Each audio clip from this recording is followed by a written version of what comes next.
ఇప్పుడు నువ్వు మందు తాగినావు, 2 గంటలు 3 గంటలు సంతోషంగా ఉంటాడు. రోజంతా సంతోషంగా ఉండాలంటే ఏం చేయాలి? రోజంతా తాగాల? అట్లా ఉన్నారు కదా, రోజంతా 24 hours అదే పనిలో ఉండేటోడు ఉన్నాడు కదా. So here my point to tell you that is there anything permanent in your life? జీవితం అంతా సంతోషంగా ఉండటం, జీవితం అంతా పెయిన్ తోటి ఉండటం, లేదా జీవితం పెయిను ప్లెజర్ తోటి ఉండటం, అంటే దుఃఖము సంతోషము, లేదా నొప్పి ఆనందం, ఈ రెండు. అయితే బుద్ధుడు ఏమంటాడు అంటే కొంచెం యూటిలిటేరియన్ థియరీని కూడా బౌద్ధం లోపల మనం చూడొచ్చు. బుద్ధుడే ముందు చెప్పి ఉన్నాడు 1000 సంవత్సరాలకు ముందు. కాబట్టి యూటిలిటేరియన్ థింకర్సు డైరెక్ట్గానో ఇండైరెక్ట్గానో బుద్ధుడి నుంచి కూడా కొంత కాపీ కొట్టారు. మనిషి జీవితం దేన్ని నిర్ణయిస్తుంది అంటే మనిషి తను పొందాలనుకునేటటువంటిది మాత్రమే మనిషి చర్యల్ని నియంత్రిస్తుంది. నేను మార్నింగ్ చెప్పినాను, వాడికి సంగీతం వినటం బాగా ఇష్టం కాబట్టి దానికోసం మర్డర్ చేస్తాడు. మర్డర్ చేయటం కరెక్టే అని వాడు అనుకుంటుండు, గొంతు పీక కోస్తున్నాడు. వాడు సంతోషం ఇస్తుంది. ఆ మ్యూజిక్ వింటే అబ్బా ఎంత బాగున్నది, భలే సౌండ్ వస్తుంది పీక కోస్తుంటే అని అనుకున్నాడు. అదర్వైజ్ వాడు ఎందుకు చేస్తాడు? వానికి అది సంతోషం కల్పిస్తుంది కదా. అరే బాబు తాగకరా, తాగితే కుటుంబం ఖరాబ్ అవుతుంది, అది ఇది అని నువ్వు చాలా సూత్రాలు నీతి ముచ్చట్లు అన్నీ చెప్తూ ఉంటావు. నీకు తాగనికి చేత కాదు కాబట్టి అటు చెప్తావు. వాడు తాగుతుండు, వానికి ఆనందం వస్తుంది. ఒక మనిషి ఇంకొకరిని కొడతాడు, ఆనందం వస్తుంది. ఒక మనిషి ఇంకొకరిని హ్యూమిలియేట్ చేస్తాడు, బాధిస్తాడు, ఆనందం వస్తుంది. ఒకడికి పెయిన్ వస్తుంది హ్యూమిలియేషన్ వల్ల, ఇంకొకడికి ఆనందం వస్తుంది. నేను నిన్ను తిడితే ఆ తర్వాత నెక్స్ట్గా వాడిని ఎట్లా తిట్టింది తెలుసా మొన్న, ఇంకా కొడుకు చచ్చిపోయిండానని అంటావు నువ్వు. అంటే వాడిని తిట్టడం నీకు హ్యాపీ చేసింది. కానీ ఆ తిట్టుని రిసీవ్ చేసుకున్నవాడు ఎవరినైతే నువ్వు తిట్టినవో వాడికి బాధ ఉన్నది కదా. అంటే ఒక మానవ చర్య అనేటటువంటిది ఏకకాలం లోపల ఒకరికి దుఃఖాన్ని ఒకరికి ఆనందాన్ని ఇస్తుంది. ఏకకాలం లోపల ఒక మానవ చర్య ఒకరికి హ్యాపీనెస్ని ఇస్తుంది, ఒకరికి పెయిన్ని ఇస్తుంది. మనిషి చేసే పని ఏంటిది అంటే పెయిన్ని ఏదో ఒక మేరకైనా తన జీవితంలో తగ్గించుకొని ప్లెజర్ని ఏదో ఒక మేరకు పెంచుకోవడం కొరకు మనిషి పనిచేస్తాడు. అసలు మనిషి లైఫ్ అంతా ఇదే. నీకు ప్రాపర్టీ కావాలనుకుంటావు, బంగారం కావాలనుకుంటావు, కొత్త బట్టలు కావాలనుకుంటావు, రీబ్యాక్ షూ కావాలి అని అనుకుంటావు, గోల్డ్ బ్రాస్లెట్ కావాలి అని అనుకుంటావు. నువ్వు ఏది కావాలనుకున్నా అది నీకు ఆనందం ఇస్తుంది, దానికోసం నువ్వు చేస్తావు. రైట్?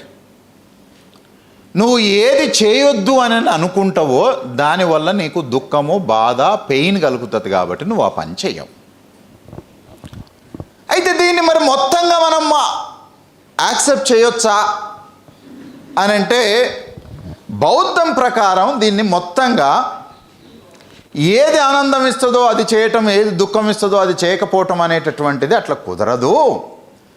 మనిషికి ఒక మారల్ ప్రిన్సిపల్ అనేటటువంటిది డిటర్మైనింగ్ ఫ్యాక్టర్గా ఉంటాయి. అంటే మనిషిని ఏది నడపాలి, బండిని పెట్రోల్ నడిపినట్టుగా, ఇంజన్ నడిపినట్టుగా, నీ శరీరాన్ని గుండె నడిపినట్టుగా మనిషి యొక్క చర్యల్ని, జీవితాన్ని కూడా నడిపించేటటువంటి ఒక సూత్రం ఉండాలి అంతర్లీనంగా.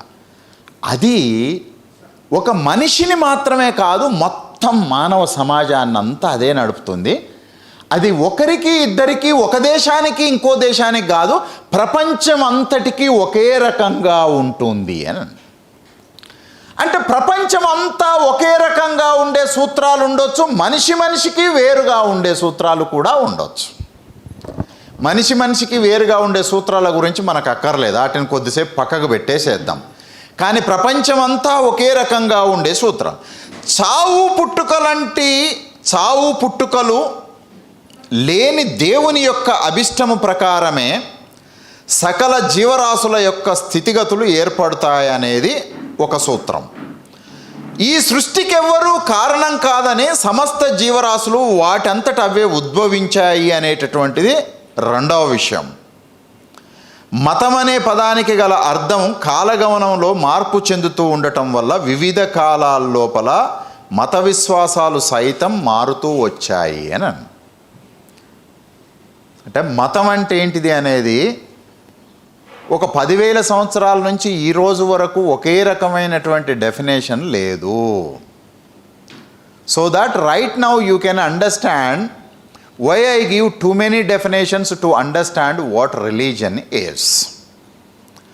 సో ఒక 2,000 సంవత్సరాల క్రితం మతం ఒకటి అనుకుంటే, ఇవాళ మతం ఇంకొకటి అనుకుంటే, రాబోయే 5-10,000 సంవత్సరాల తర్వాత మనుషులు మతం అంటే ఇంకోటి అని అనుకోవచ్చు.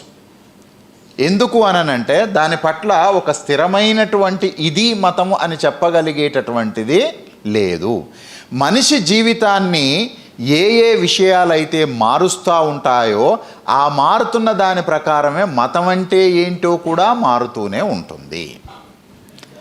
అందుకనే ప్రపంచంలో మనం ఇప్పుడు పాటించేటటువంటి మతాలన్నింటి లోపల అతి ఎక్కువ మతాలు వెరీ రీసెంట్ రిలీజియన్స్. అంటే ఏంటో చెప్తాను. మనిషి జీవితం ఎంత, మనము ఈ మనిషి అంటే ఇప్పుడు మనము ఇట్లా ఉండగలిగినటువంటి మనిషి హిస్టరీ ఎంత, 6 to 12,000 years, 6 నుంచి 12,000 సంవత్సరాల చరిత్ర మనది, సెపియన్స్. ఓకే, క్రిస్టియానిటీ ఎన్నేళ్ల క్రితం పుట్టింది? 2,000 సంవత్సరాలు. బౌద్ధం ఎన్నేళ్ల క్రితం పుట్టింది? ఇస్లాము, జైనము, బౌద్ధము, సిక్కిజము ఇవన్నీ తిప్పి కొడితే దేనికి కూడా 3,000 years కంటే ఎక్కువ పెద్ద హిస్టరీ లేదు. కానీ మనిషి